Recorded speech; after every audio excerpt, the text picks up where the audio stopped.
Pero en nosotros debe haber ese sentimiento de ardor en nuestro corazón por las almas. En Mateo, capítulo 9, el 35 al 36, dice lo siguiente. Estoy leyendo la nueva traducción textual. Dice, Jesús recorría todas las ciudades y aldeas, enseñando en las sinagogas de ellos, proclamando el evangelio del reino y sanando toda enfermedad y toda dolencia. Y viendo las multitudes, fue movido a compasión por ellas, porque eran como ovejas esquilmadas y dispersadas que no tienen pastor. ¡Wow! El Señor fue movido a misericordia con este grupo de personas. Pero debemos también definir lo que es pasión, compasión, misericordia, empatía, porque a veces pensamos que son sinónimos. La pasión es esa emoción o sentimiento muy intenso, es la afición o interés desmedido por alguien o por algo. La compasión es ser sensible al mal que padece otro.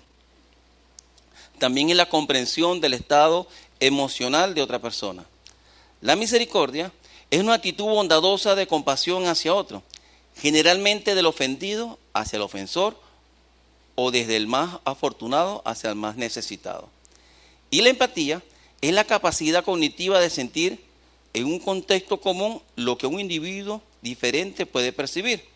También es la habilidad para entender las necesidades, sentimientos y problemas de los demás.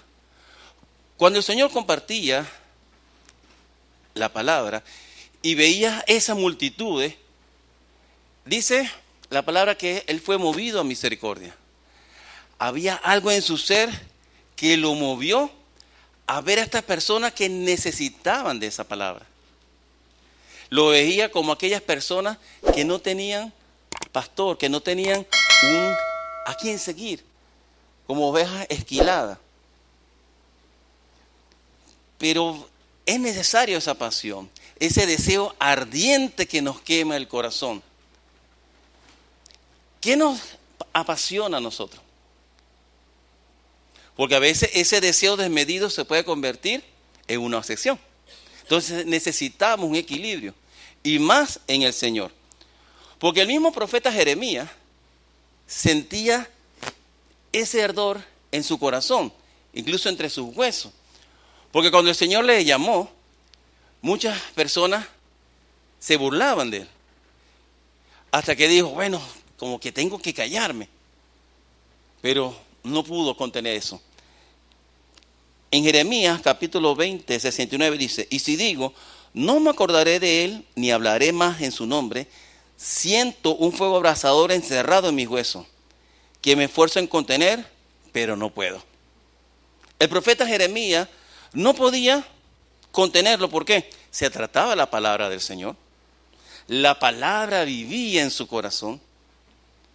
La palabra ardía en su ser, como un fuego que requería una gran energía para poder contenerlo. Pero necesitamos ese fuego que sentía Jeremías por predicar su palabra en su corazón, ese ímpetu, lo llevó al extremo. En Jeremías 12, del 1 al 3, vemos ese ímpetu. Dice así, muy justo eres, oh Jehová, para que yo dispute contigo, pero alegaré una causa ante ti. ¿Por qué prosperan los malvados y viven en paz los traidores? Los plantas y se arraigan, crecen y dan fruto. Cercano estás de sus bocas, pero lejos de sus riñones. Tú, oh Jehová, me examinas y me conoces. Tú me has visto y has probado mi corazón para contigo. Conságaro para el día del degüello. ¡Wow! Ese ímpetu de Jeremías, llévalos al matadero. Podemos sentir con esa pasión esas oraciones imprecatorias. Señor, derrama fuego del cielo, consúmelo. ¿Cuántas veces hemos orado así? Tenemos ese sentir y como que queremos que desaparezca todo el mundo. Incluso el rey David se aguantó. En el Salmo 39, del 1 al 3 dice, dije, guardaré mis caminos para no pecar con mi lengua. Llevaré mordaza en mi boca mientras el inicuo esté delante de mí. Enmudecí con profundo silencio, me callé, aún cerca de lo bueno, y se agravó mi dolor. Mi corazón se enardeció dentro de mí, el fuego se avivó con mi meditación. ¡Wow! Ese ímpetu que tenía el rey David, bueno, tenía ese control, pero igual, cuando tenía a las personas delante de él, ese fuego le consumía. Ay, sí, lo que él pensaba le ardía. Pero más allá de sentir ese celo y poder actuar de manera insensata, debemos tener ese ímpetu que tenían los discípulos de Jesús cuando iban camino a Emaús.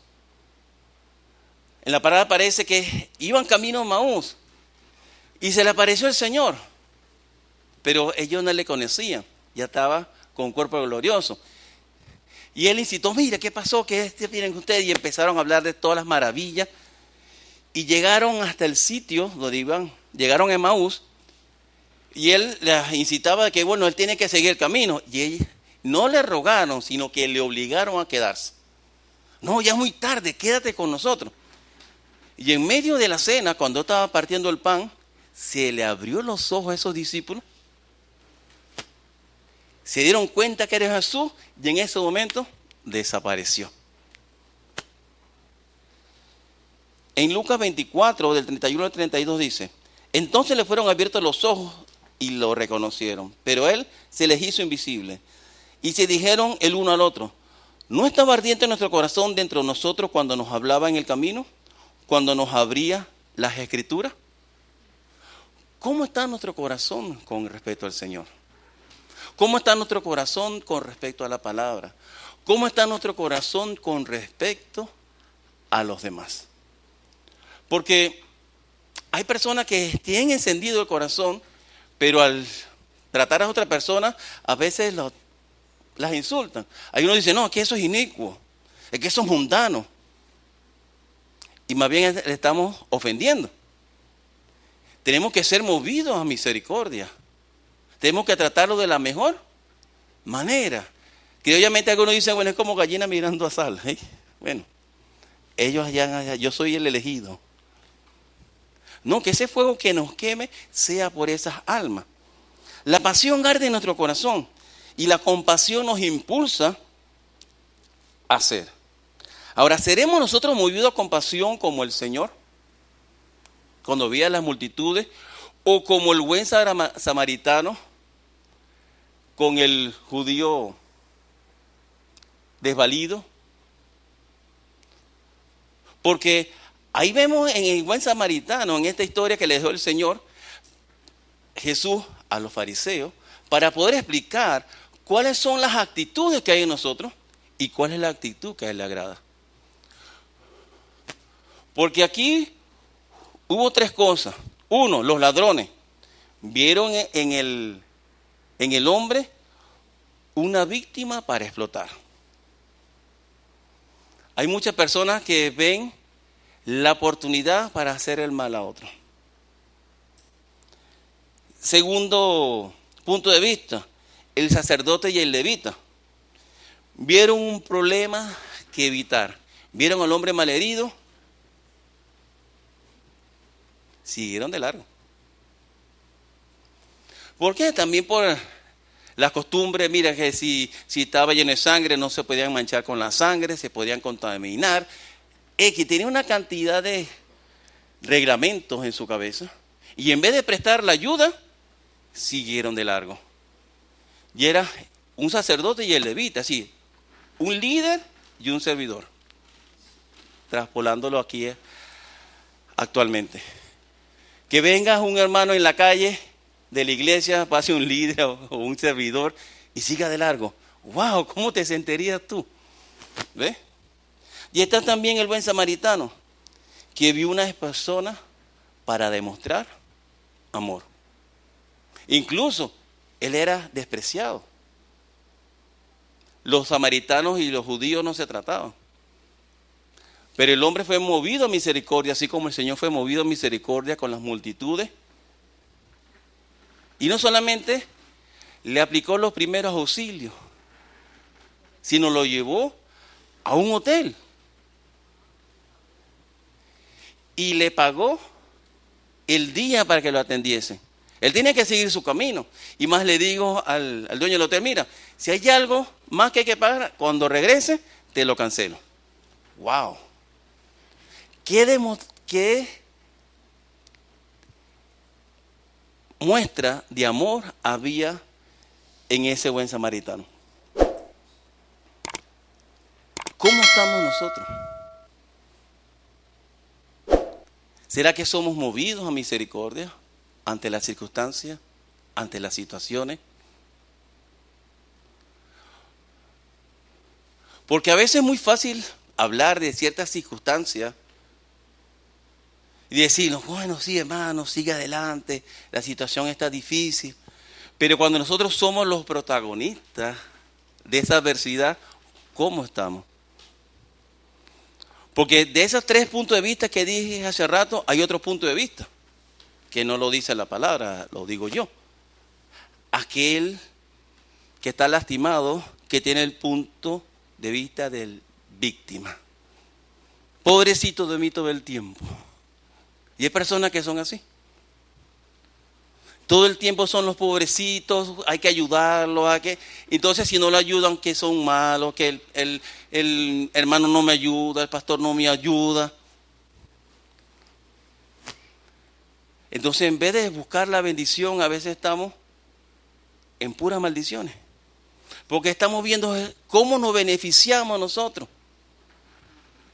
Y lastimosamente, esta circunstancia de Venezuela, ya hace unos años hacia atrás, ha sacado lo mejor y lo peor de venezolanos.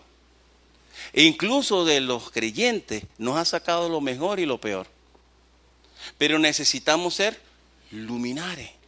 Necesitamos ser esos embajadores de Cristo. En Filipenses 2, del 12 al 16 nos dice lo siguiente. Por tanto, amados míos, como siempre obedecisteis, no solo en mi presencia, sino mucho más ahora en mi ausencia, alistad vuestra salvación con temor y temblor. Porque Dios, según su designio, el que está energizando en vosotros, no solo el querer, sino también el energizado a hacer. Haced todo sin murmuraciones ni discusiones, para que seáis irreprensibles y sencillos, hijos de Dios sin tacha, en medio de una generación perversa y depravada, entre los cuales resplandecéis como luminares en el mundo, haciendo firmemente la palabra de vida, para gloria mía en el día de Cristo, de que no corrí en vano, ni en vano me fatigué. Aquí habla Pablo a la iglesia de Filipo. Y en ese pasaje hay 4 puntos que quiero resaltar. 1, el alistar o el estar ocupados en nuestra salvación. No en el sentido de alcanzarla, porque ya recibimos la salvación cuando creímos en nuestro Señor Jesucristo. Sino el estar ocupado en hacer evidente de que ya no somos nosotros, sino Cristo que mora en nosotros. No solamente decir, es que yo soy cristiano, es que yo soy un seguidor de Jesús, pero mis acciones, mis dichos, no son congruentes con la fe que estoy profesando. Por eso le decía Pablo a Timoteo, esfuérzate para poder presentarte delante de Dios y recibir su aprobación. Sé buen obrero, alguien que no tiene de qué avergonzarse y que explica correctamente la palabra de verdad. Preséntate como un obrero aprobado, dice en Reina Valera. ¿Será que nosotros nos estamos esforzando en que la gente pueda ver en nosotros a Cristo que mora en nosotros? Porque no solamente que digamos, somos cristianos porque nos ven el domingo con la Biblia aquí bajo el brazo. Van para el servicio. O como decía anteriormente, vamos para el culto. No somos cristianos de domingo a domingo. O solamente en el servicio. Somos cristianos las 24 horas del día. Pero debe haber una evidencia en nosotros. La palabra declara que debemos tener frutos dignos de arrepentimiento. Deben en nosotros ver, hacer un hito de un antes y un después que estamos en el Señor. Segundo, hacer todo sin murmuraciones ni discusiones. A través de una demostración de un espíritu sin murmuración ni discusión, nos mostramos ser verdaderos seguidores de Cristo. Pues, cuando vamos al Antiguo Testamento, en número 16, podemos ver qué sucedió a una gran parte de la población que se rebelaron contra Moisés y Aarón. Los líderes Coré, Datán, y Abirán con su familia fueron juzgados y destruidos. Dice la palabra que la tierra se abrió y fueron tragados con vida. ¡Wow! Por desobedecer, por hablar, por murmurar a la autoridad. Pero no solamente ellos como incitadores, sino a los 250 principales seguidores. Aquellos que hicieron fuego extraño delante del Señor. También el Señor acabó con ellos. Y también a 14,700 de sus simpatizantes. Tuvieron que Moisés y Aarón orar delante del Señor porque hubo una peste que acabó con todas esas personas. Por ellos rebelarse contra la autoridad. Por eso que en número 17 aparece que el Señor le pidió a Aarón para que pidiera de la vara de cada uno de los principales de cada tribu. Y aquella vara que reverdeciera iba a ser el que iba a comandar. Y tenía que seguir esas órdenes, porque era elección del Señor. Tercero, debemos resplandecer como luminares. No como la luna que refleja la luz del sol. Luminares es una estrella. Cuando llegamos al Señor, esa luz de Cristo nos alumbra a nosotros. Debemos también nosotros ser esa luz en medio de la oscuridad. Debemos resplandecer como esa estrella, como ese luminar. Porque la luz se utiliza para hacer las cosas evidentes, para guiar, para advertir, para traer ánimo, para hacer las cosas seguras. Necesitamos reflejar esa luz que ha depositado el Señor. Necesitamos reflejar ese amor vertido en nosotros en el momento que en Él creímos. Ese amor que fue derramado en la cruz del Calvario a través de la sangre de nuestro Señor Jesucristo, que derramó hasta la última gota, tanto por ti como por mí, para perdonar nuestros pecados. Porque el Señor quiere que todo el mundo venga al arrepentimiento, pero es una decisión personal si le seguimos o no al Señor. Efesios 5 del 8 al 11 nos dice: pues antes ustedes estaban llenos de oscuridad, pero ahora tienen la luz que proviene del Señor. Por lo tanto, vivan como gente de luz, pues sea la luz que está dentro de ustedes, produce solo cosas buenas, rectas y verdaderas. Averigüen bien lo que agrada al Señor. No participen en las obras inútiles de maldad y la oscuridad. Al contrario, sáquenla a la luz. Necesitamos ser siempre esa luz en medio de la oscuridad. Necesitamos ser siempre esa sal, esa zona donde quiera que vayamos. Pues dice la palabra que somos la luz del mundo. Somos la sal de esta tierra. Necesitamos impactar a muchos con nuestra vida, con nuestro testimonio. ¿Qué estamos reflejando? ¿Qué estamos dejando? Cuarto, haciendo firmemente la palabra de vida, pero no haciendo de hacer, sino haciendo de asir, de estar firmes en la palabra, a estar asidos a ella. Nos asimos en el sentido de mantenernos fuertes en Él, en la palabra de vida, y también el disertar esa palabra de vida. Nos asimos a esa verdad y predicamos esa verdad. Y también vivimos en la verdad. No solamente es proclamar una fe y que nuestra vida vaya en contrario a la fe que estamos proclamando. Nuestra vida tiene que irse alineando a los principios de la palabra para que sea congruente lo que decimos con lo que hacemos. 1 Corintios 10:23 nos dice, ustedes dicen, se me permite hacer cualquier cosa, pero no todo les conviene. Dicen, se me permite hacer cualquier cosa, pero no todo trae beneficio. Ay, ¿qué? Fulanito lo hizo porque yo no lo puedo hacer. Porque como creyentes no podemos ser unos más del montón.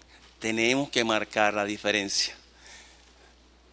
Hemos sido hechos santos, pero tenemos que vivir en santidad, sin la cual nadie verá al Señor. Fuimos llamados a ser justos. Hemos sido justificados, pero debemos caminar en justicia, una vida recta, justa, delante del Señor. Porque hay un proceso en nosotros. ¿Qué queremos? ¿Qué no queremos? ¿Qué debemos hacer? ¿Qué no debemos hacer? 1 Juan 2, del 15 al 17. No amen este mundo ni las cosas que los ofrece, porque cuando aman al mundo, no tienen el amor del Padre en ustedes. Pues el mundo solo ofrece un intenso deseo por el placer físico, un deseo insaciable por todo lo que vemos y el orgullo en nuestros logros y posesiones. Nada de eso proviene del Padre, sino que viene del mundo. Y este mundo se acaba junto con todo lo que la gente tanto desea. Pero el que hace lo que a Dios le agrada, vivirá para siempre. ¡Wow! ¿Cuántos queremos vivir con el Señor para siempre? Debemos hacer lo que a Él le agrada. Y ese es el ministerio de la piedad. Que todo lo que hagamos, todo lo que digamos, incluso lo que pensemos, sea agradable al Señor. Menuda tarea tenemos nosotros como creyentes. Tenemos una gran tarea que hacer, que es reflejar el amor de Dios, el reflejar su voluntad, que es buena, agradable y perfecta. Santiago 4:7 dice, así que humíllense delante de Dios, resistan al diablo y él huirá de ustedes. Porque a veces estamos más pendientes cuál es lo que viene delante de nosotros. Wow, que esto es muy fuerte, no lo puedo lograr. Pero dice la palabra que en Él somos más que victoriosos. Somos más que vencedores en Cristo Jesús. Pero no solamente es de repetirlo, porque a veces pensamos que con decir un versículo ya estamos listos. Tenemos que vivir el versículo. Tenemos que vivir la palabra. Cada principio que aquí nos está diciendo la palabra que hay que hacer, debemos vivirlo. Para poder alistarnos en nuestra salvación. Para poder hacer todo sin murmuración, sin discusión. Para poder resplandecer como luminares. Para que muchos puedan ver que hay fuego en nuestro corazón. Ese fuego por las almas. Ese fuego por la palabra. Esa intención, porque pone en nosotros tanto el Señor, tanto el querer como el hacer. No solamente decir, yo quiero hacer tal cosa. Y ahí se queda. Hagámosla. El Señor pone en nosotros tanto el querer como el hacer. Que ese fuego se encienda cada día más. Y ese fuego es el Espíritu Santo que ya muere en nosotros. Que en esta tarde usted pueda levantarse sobre sus pies. Levantar sus manos. Y decirle, Señor, enciéndeme nuevamente. Que ese fuego que prendiste en mí se vuelva a encender. Que ese fuego encienda mi corazón. Para realmente ser esa luminar. Para hacer esa luz en medio de la oscuridad. Para poder ser cada uno de nosotros los embajadores de Cristo Jesús. No solamente por título, sino que nuestra función sea puesta por evidencia. Que nuestra vida sea evidente que somos hijos de Dios. Que no solamente lo cantemos, que no solamente lo gritemos, proclamemos, somos hijos de Dios, sino que cada día, cada uno de nosotros, tengamos que hacer los ajustes necesarios, dejar lo que hay que dejar, ponerme a hacer lo que tengo que hacer para poder evidenciar que ya no soy yo, sino Cristo que mora en mí. Gracias, Señor. Gracias, Padre, por tu palabra. Gracias, Señor, por ese fuego que has puesto en nuestro corazón. Gracias, Padre, porque pone en nosotros tanto el querer como el hacer por tu buena voluntad. Gracias, Señor, porque nos has llamado a cumplir tu voluntad, que es buena, agradable y perfecta para nuestra vida. Te damos a ti toda la gloria, Señor, toda la honra.